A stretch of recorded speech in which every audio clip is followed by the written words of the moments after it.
Sanibona, ngaphambi singene kwivideo namuhla, ngithi angithathe lethuba ngibonge isupport nothando nesikhombise lona lingaphezulu kokucabanga kwethu. Siyacela niqhubeke nisupporte njalo ngokubuka amavideo ethu, ungakhohlwa ukukhomenta, ushare, ulike. Siyafisa ukuzwa umbono wakho. Sicela ke singene kwivideo namuhla. Imigodi le itabane njengoba ilunywa nje lunywa umhlume ilunywa umhlume uyalunywa ulunywa umhlume uyalunywa itabani zilunywa umhlume zilunywa umhlume ziyalunywa. Le nkulumo kaNgizwe Mchunu ayikhulumile kule insuku ezedlule kungenzeka imfake enkingeni. Ngibona iletha la ephuma ku South African Human Rights Commission. Sizofunda lo letha lo, kodwa ngaphambi sifundi letha ngizokucaphunela ukuthi utheni ungizwe, ngicaphunela bathena abanye bese sifundi letha le Human Rights Commission. Okunye ngifisa abantu bakuqonde nabantu kufuneka bakwazi kukodwa ungizwe akasebenzi. So ukuze aphile funeka khandi content. I-content funa iconsume ngabantu, ingakho esikhathini esiningi uma sebona ukuthi akasa trend funeka khoze uthuthuva, ngoba lonto izokwenza ukuthi atrend athola ama views ezokwazi ukuthi ekugcineni kosuku athola imali. Ngikusho lokhu ngoba kumuntu ongayi understand lento e-content creation nomuntu ongazi ukuthi kunemali oyitholayo uma wenza i-content aka understand, lo muntu lo ngeke understand ukuthi kungani ungizwenza kanje. Yingakho abanye baze bamthathe njengohlanya, akahlanya ungizwe, uphile saka. Kodwa ungizwe uyazi ukuthi umenza lento azenzayo zizomdonsela amehlo agcine trend. Into inhloso yakhe enkulu ukuthi uhlezi kukhulunywa ngaye, ehlezi esematheni. Manje kulezi insuku attention isukile kuye. I-South Africa ifocus entweni ezibaluleke kakhulu kunomadlanga commission kunani. Isikhathi sokunakana naye asikho. Yingakho ke esusuthuthuva lo lalisusin. Sizokhumbula ukuthi kuke kwakhuluma uLieutenant General Nhlanhla Mkhwanazi. Yena ubelokho enza ama video, kodwa lama video bekawenza zama ukuphikisa into eshow General Mkhwanazi awazange amnikeze le attention ebekayifuna. Manje le ayiqala manje imnika attention, kodwa manje inkinga seyingagcina simfaka enkingeni. Sizozwa ukuthi izothini Human Rights Commission, sizozwa futhi ukuthi bathini ku statement, kodwa bengithi angikucacise lokho ukuthi lento ngizwa yenzayo ingxenye yokusebenza. Kukhona lo abadumte Bosha lo ozibiza ngenkomo, uhlezi ethi wathi ungizwa sohlupha. Yingoba ungizwa yemeluleka ukuthi yazini, uma ungeza ukuhlupha awuzu ukutrenda, uma ungeza ukutrenda awuzu ukwenza imali, ngoba kunendlela okwenzeka ngayo imali mo trend.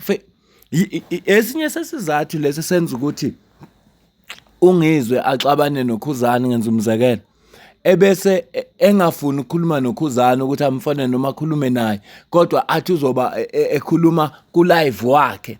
Ngoba ngesikhathi ekhuluma ku live wakhe, live ku Instagram, ku TikTok, ku Facebook, ku content zakalayo, kunama brands afuna uku-advertise, abona ukuthi kunabantu abafollow ungizwe, ukuze sithole lawo bantu ukuze babe ngama-customer wethu as-advertise kwizinto zikangizwe, then benza i-deal nongizwe. Ukuze ungizwe lama brands ekugcineni kosuka kwazi ukuthola ama-customer, funeka enze lento ayenzayo. Ngiyathemba ukuthi le ncazelo engikuchazela yona manje ikuphi isithombe sokuthi kungani ungizwe enza kanje, akasangani ungizwe khanda uphile saka, kodwa lento ayenzayo ingxenye yomsebenzi kuye, ngoba ukutrenda kuzomenza ukuthi abe nama views, ucreate content ungizwa kasangani. Cela uzwe la indodelana nendoda amanyala okugcina ke lawo nisibangela ubuphezwe, nisibangela inkinga zokugcina nalomgodo usomizi yabo lo somizi qoqa isizwe sakho uphume nasona eSouth Africa. Sizonqwasa bukhoma ke manje ke sizonqwasa bukhoma weyitabani wezinja wemgodoyi usethi Golofu ethu imvunulo iyo yonke into igugu la kwaZulu jikelele. Lo mgodoyi wesitabani asifune ngisho inhlawulo, kodwa simfisela nje ke ubhubhane ukuthi azokwazi ukuthi ke lesi sitabani sithatha imvunulo iphelele kwaZulu. Inja nje lento edeserve ukuboshwa, udeserve ukuboshwa ngoba phela sokwayizwe eliboshwayo noma kuthiwe ukuxoxa naye ngoba awukwazi ukuthatha imvunulo yamakhosi imvunulo yesilo noma kuthiwa unamalini iphelele yonke injoba injalo especially thina kaKwaZulu angazikele kwaXhosa nasemampondweni ngoba ngibone nomnye sitabani lesesini sifaka imvunulo yamampondo namaXhosa angazike mhlawumbe noma lo into abayijwayele nabo sebamukela cha thina la kwaZulu lutho ke ngeke sesimukele boyilwela nabo makuthi ke ukuthi ke bakubona ukuthi ku wrong kodwa la kithi 100% wrong akungingizwa akucatshangwa sesithule kwanela manje hambani nekulumeni wena nikhompozele yena imvunulo uma ngabe ngisho kuma fashion shows if une designer ethizo icreateile wayipatenta lo designer yakho ibelonga kuwena lo design unamalungelo ayo sinamalungelo emvunulo thina njengoZulu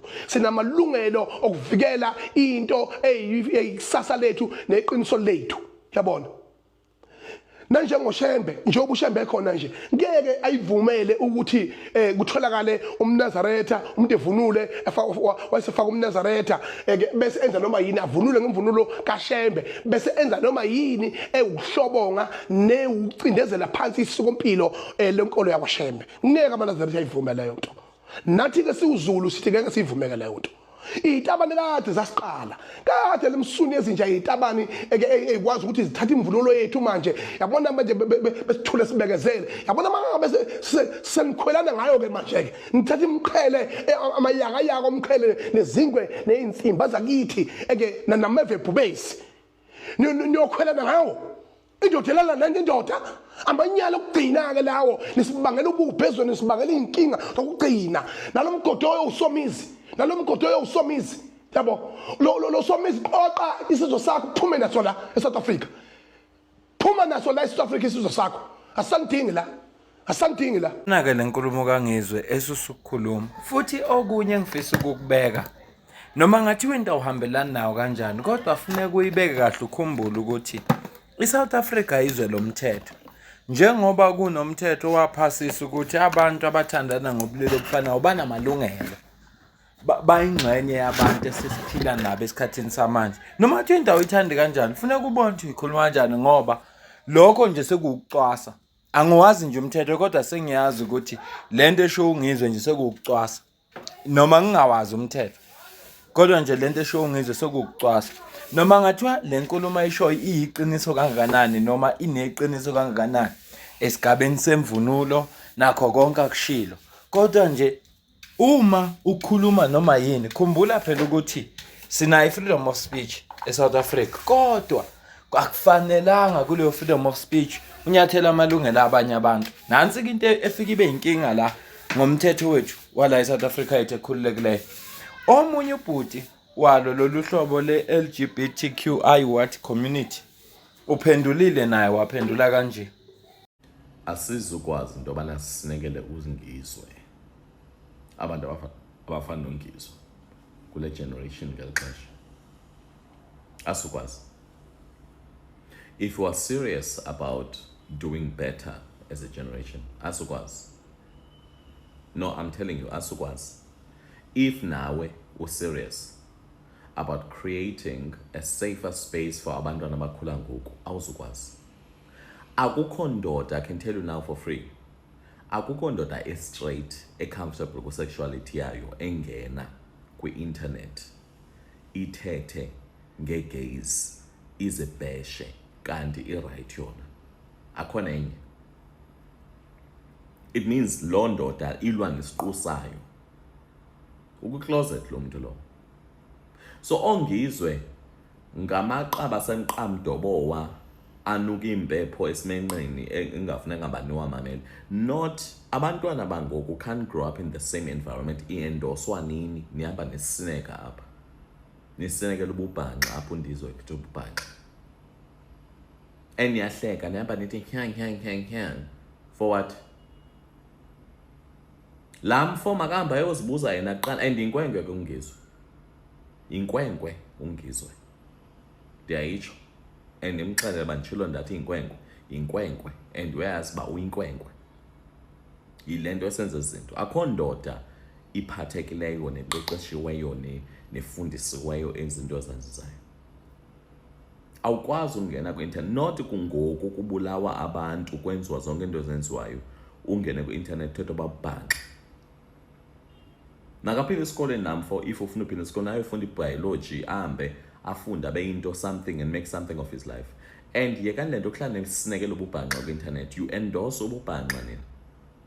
You only know i-pain nento obuhlungu xa i-affect abantwana benu. Not kule generation. Not kule generation. Ezo zinto could have flown ngexesha lethu. Not kule generation. Yekani ukendorse ububhanxa, nihamba nesineka apha nibunyuka ububhanxa. Homophobia is not funny. It is prejudice at its highest content. Sa yeke lanto ba ni tate ni fake prefixes till no. Yeke lonto. Nimcela ungizo ke ndithe inkwenkwe iyawuhlala imbuzane. Imbuzane iphelele obulongweni. Statement South African Human Rights Commission isikhiphe ngolwesine la ngomhla ka-2 October 2025. It attention editors and reporters. Isihloko sithi media statement, South African Human Rights Commission statement on alleged harassment and hate speech utterances by Mr. Ngizwe Mchunu. Sifundeka kanje. The South African Human Rights Commission is aware of the alleged homophobic and offensive utterances on social media platforms made recently by Mr. Ngizwe Mchunu against the lesbian, gay, bisexual, transgender, queer, questioning, intersex, and asexual, also known as LGBTQI+ community. The Commission confirmed that it has received complaints from aggrieved members of the public and civil society organizations regarding these alleged offensive remarks. The Commission is registering the complaint and will assess them in line with the Commission's complaint handling procedure. The Commission will communicate the outcome of the assessment of the complaint in due course. The Commission wishes to remind members of the public that the rights to freedom of expression and cultural belief are not absolute. The Constitution and the Promotion of Equality and Prevention of Unfair of Act of 2000 prohibits utterances that are intended to be harmful or propagate hatred on any of the listed grounds. The Commission calls on everyone in the country to uphold the principle enriched in the Constitution, including human dignity, equality, and non-discriminations. Siyaphela ke statement. Isona ke statement lesesikhishwe i-South African Human Rights Commission. So ungizwe sengenzeka asemfaka enkingeni ngoba vele njengoba ebathuka lo mphakathi nale nkulumo ayishoyo zizomfaka enkingeni. Sizoza ukuthi bazothi mabephenya bese bathini. Kodwa ngineqiniso lokuthi lama organization asemmangalele angeke ayiyeke nje le ndaba.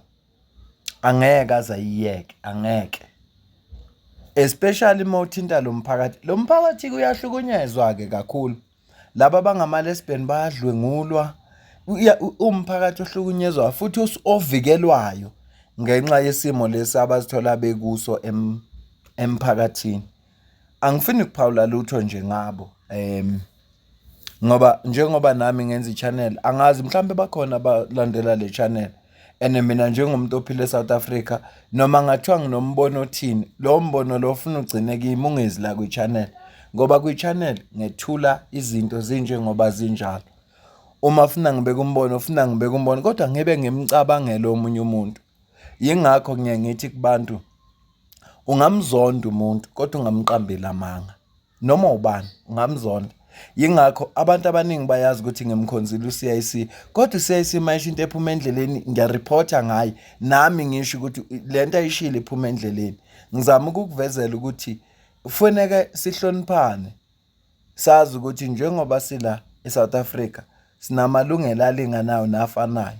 Uma unelungelo lokuphila wena la futhi ufanele uhlonishwe wena. Nomunye umuntu ufanele ahlonishwe noma kuthiwa into ayiyawukholelwa kuyo. Kodwa ngoba siphile eSouth Africa nje kufuneka siyamkele lonto leyo. Ya, ngicela ukuma la ngezokuphawula kwakho comment section mina nawe sidibana kwivideo elandelayo ngiyabonga.